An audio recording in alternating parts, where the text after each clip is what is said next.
जवाहरलाल नेहरू ने 1933 में महात्मा गांधी को एक पत्र लिखा था। इस पत्र में उन्होंने धर्म के प्रति अपनी अवधारणा बताते हुए लिखा था कि जैसे जैसे मेरी उम्र बढ़ती गई है, धर्म के लिए मेरी नजदीकी कम होती गई है। 1936 में प्रकाशित अपनी आत्मकथा में भी नेहरू लिखते हैं, संगठित धर्म के प्रति हमेशा मैंने दहशत ही महसूस की है। मेरे लिए हमेशा इसका मतलब अंधविश्वास, पुरातन पंथ, रूढ़िवादिता और शोषण से रहा है, जहां तर्क और औचित्य के लिए कोई जगह नहीं है। धर्म के प्रति नेहरू की सोच की पहली अग्नि परीक्षा 1950 में हुई, जब राष्ट्रपति राजेंद्र प्रसाद ने नेहरू की इच्छा के खिलाफ कच्छ में सोमनाथ मंदिर के जीर्णोद्धार समारोह में जाने का फैसला किया। ये वही मंदिर था जिसे 10वीं सदी में महमूद गजनवी ने नेस्तनाबूद करके लूट लिया था। नेहरू ने राजेंद्र प्रसाद के सोमनाथ जाने का इस आधार पर विरोध किया था कि एक धर्मनिरपेक्ष राष्ट्र के शासनाध्यक्ष को इस तरह के धार्मिक पुनरुत्थानवाद के साथ अपने को नहीं जोड़ना चाहिए। प्रसाद नेहरू की सलाह से सहमत नहीं हुए थे। मशहूर पत्रकार दुर्गा दास अपनी किताब India from Curzon to Nehru and after में लिखते हैं, राजेंद्र प्रसाद ने नेहरू के एतराज का जवाब देते हुए कहा था, मैं अपने धर्म में विश्वास करता हूं और अपने आप को इससे अलग नहीं कर सकता। मैंने सोमनाथ मंदिर के जीर्णोद्धार के उद्घाटन समारोह को सरदार पटेल और नवानगर के जाम साहब की उपस्थिति में देखा है। राजेंद्र प्रसाद की इस अवज्ञा से नेहरू इतने नाराज हुए थे कि उन्होंने सूचना मंत्रालय को निर्देश दिए थे कि इस मौके पर राजेंद्र प्रसाद द्वारा दिए गए भाषण को सरकारी माध्यमों में न कवर किया जाए। धर्म के प्रति नेहरू और राजेंद्र प्रसाद के परस्पर विरोधी विचारों की झलक एक बार फिर मिली जब 1952 में प्रसाद ने काशी जाकर कुछ पंडितों के पांव धोए थे। नेहरू ने प्रसाद को उनके इस कृत्य पर नाराजगी भरा पत्र लिखकर अपना विरोध जताया था। इस पर प्रसाद ने जवाब देते हुए लिखा था कि देश के सबसे बड़े पद का व्यक्ति भी अध्येता की उपस्थिति में बहुत नीचे आता है। इस विवाद के बाद से ही नेहरू तत्कालीन उपराष्ट्रपति सर्वपल्ली राधाकृष्णन की तरफ झुकना शुरू हो गए थे।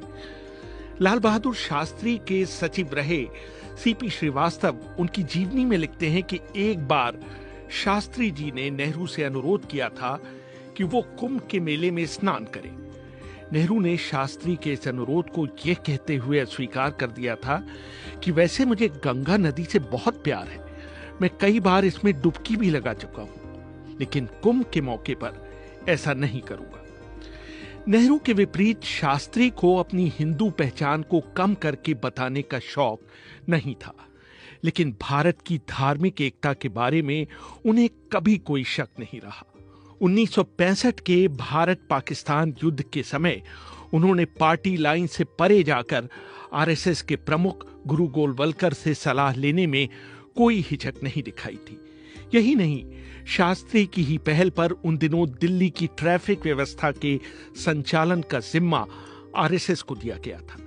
लाल कृष्ण आडवाणी ने भी अपनी आत्मकथा माई कंट्री माई लाइफ में लिखा है, नेहरू से उलट शास्त्री ने जनसंघ और आरएसएस को लेकर किसी तरह का वैमनस्य नहीं रखा।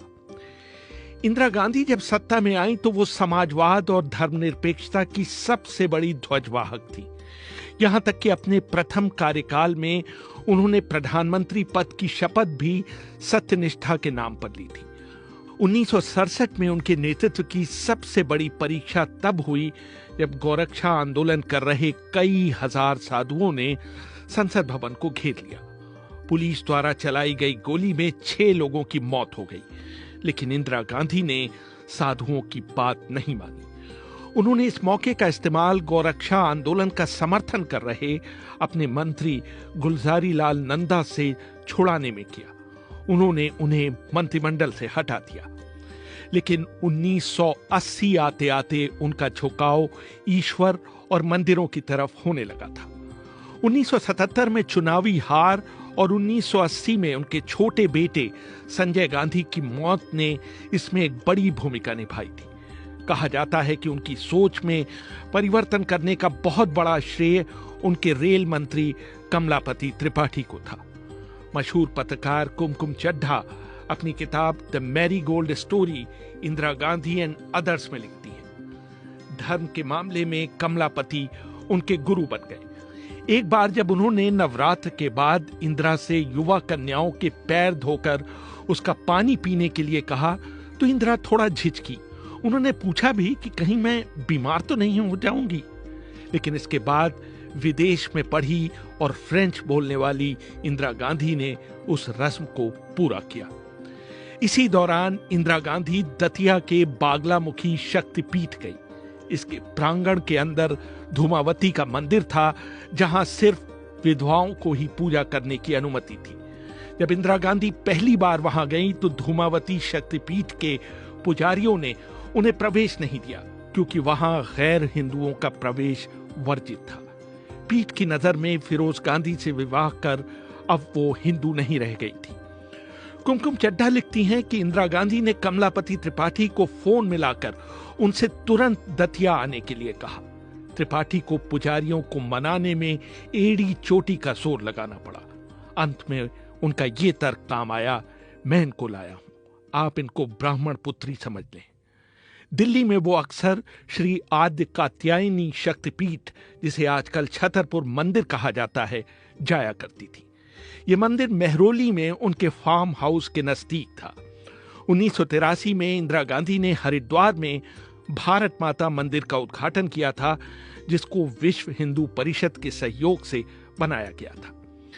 इंदिरा गांधी के बेटे राजीव गांधी वैसे तो खुद धार्मिक नहीं थे, लेकिन अपने राजनीतिक सलाहकारों की सलाह पर उन्होंने 1989 में अयोध्या से अपने चुनाव प्रचार की शुरुआत करते हुए राम राज्य का वादा किया था।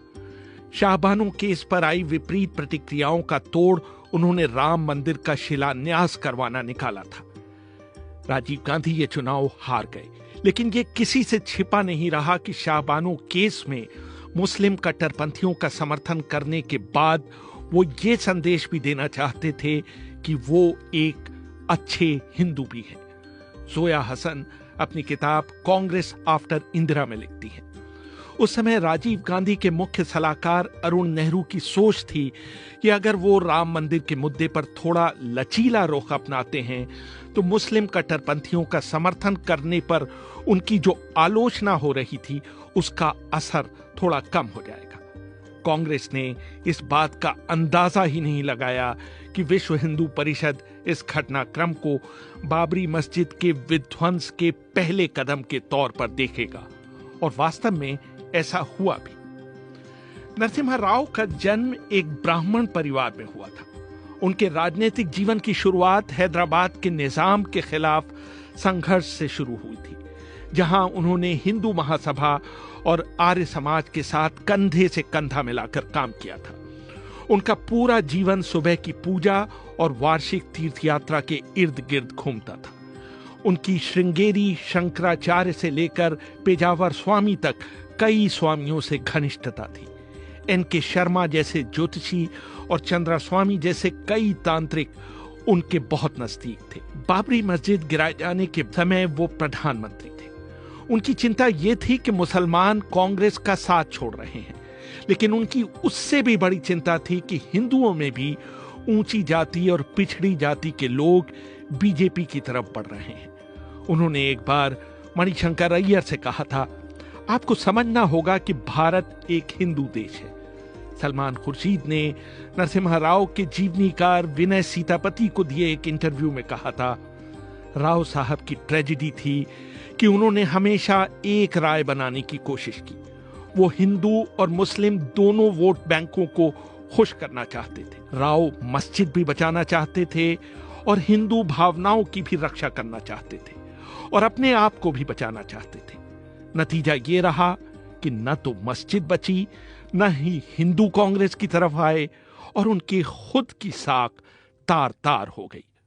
रेहान फजल, BBC, दिल्ली।